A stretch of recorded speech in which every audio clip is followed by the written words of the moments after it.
Sa litrato na lang na-enjoy ng magtiyahing Zenaida at Maris ang view na ito. Once upon a time kasi, may isang magandang beach sa harap ng bahay nila. Hindi ito sa Boracay o Puerto Galera, kundi sa kahabaan ng Quirino Avenue mula Parañaque hanggang Las Piñas. Para makapunta ka sa kabilang beach, let's say Alfaro or Hali Beach, talagang lalakad ka lang sa shore. Hanggang doon. Ayun. Aroma Beach ang pangalan ng ipinagmamalaki nilang destinasyon. Tulad daw ng Boracay, may magandang buhangin at magagandang tanawin. Si Dolphy, sina Paraluman, si Lilia Dizon, sina Pancho Magalona, marami dyan. Ano po ginagawa nila? Yung pelikula nung araw na kunya nagpunta sila sa beach. Si Dolphy natatandaan ko nakapulupot pa sa Rome. Ganun. Ito na ngayon ang itsura ng tinaguriang Boracay ng mga lolo at lola natin noong 1960s. Hindi mo na raw kakailanganin pang gumastos ng mahigit 20,000 para makakita ng mga magagandang beach resorts dahil nandito na ito sa Parañaque. Ang mga puno ng nyog dito sa likod ko ngayon ay ang mga natitirang alaala na may magandang dagat dito sa coastal area.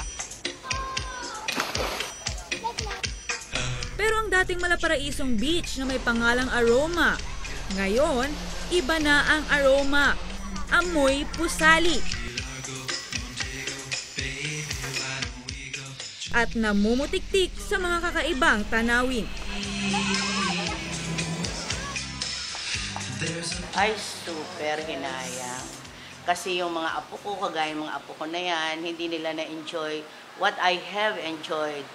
Swimming at full moon, boating. Bukod sa corruption, hunger at kahirapan, ito pa ang isang problemang top-notcher na naman tayo. Ang Pilipinas daw ang pumapangalawa pagdating sa may pinakamaruming dagat, kasunod ng Estados Unidos, ayon sa pag-aaral ng US Ocean Conservancy.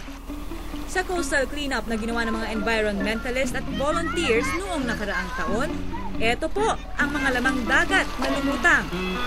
Mahigit 700,000 plastic bags, 250,000 paper bags, 100,000 food wrappers, 38,000 piraso ng mga tsinelas, sapatos at damit, 56,000 na upos ng sigarilyo, mahigit 34,000 na lighters at kaha ng sigarilyo, at 11,000 na diapers at sanitary napkins.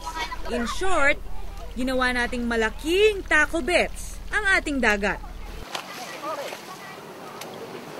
Biruan ng mga tambay dito sa Manila Bay, walang panama ang sari-sari store dito sa tubig na to.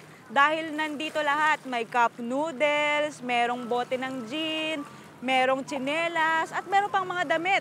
At pag nagkataong makahuli ka ng isda, meron ka pang lalagyang supot.